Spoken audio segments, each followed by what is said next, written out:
আসসালামু আলাইকুম এভরিওয়ান, আশা করি আপনারা সবাই অনেক বেশি ভালো আছেন। আজকে আপনাদের মাঝে ক্লাস 9-10 এর বই থেকে একটি প্রশ্ন নিয়েছি। প্রশ্নটি হচ্ছে সসীম ধারার।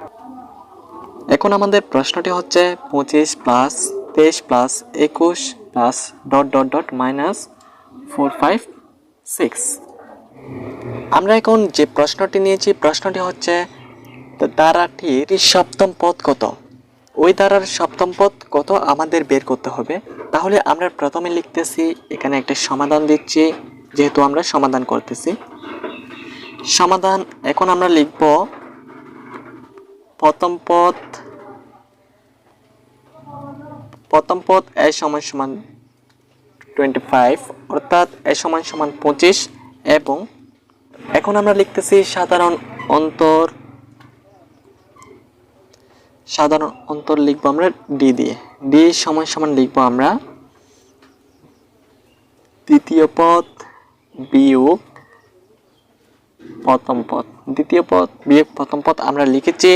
এখন আমরা লিখব দ্বিতীয় পদ সমান সমান আমাদের রয়েছে 23 এবং বিয়োগ প্রথম পদ রয়েছে আমাদের 25 এর সমান সমান।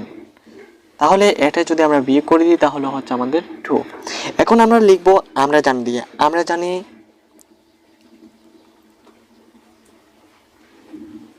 আমরা জানি সমান্তর ধারার n-তম পদ। আমরা এখন লিখব সমান্তর ধারার n-তম পদ হচ্ছে a plus n-1 into D. তাহলে আমরা এর মান লিখে দিব। এর মান আমরা পেয়েছি 25 প্লাস n সমান সমান আমাদের পদ হচ্ছে সপ্তম পদ, আমরা লিখে দিচ্ছি 7-1। ডি এর মান হচ্ছে আমরা পেয়েছি 2। তাহলে এটা আমরা 25টা লিখে দিব প্রথমে। তাহলে এখন আমরা 25টা লিখে দিয়েছি। মাইনাস 7 থেকে 1 চলে গেলে হচ্ছে আমাদের 6। 6 এর সাথে যদি ইন্টু গুণ করি তাহলে হচ্ছে 6 দুগুণ 12।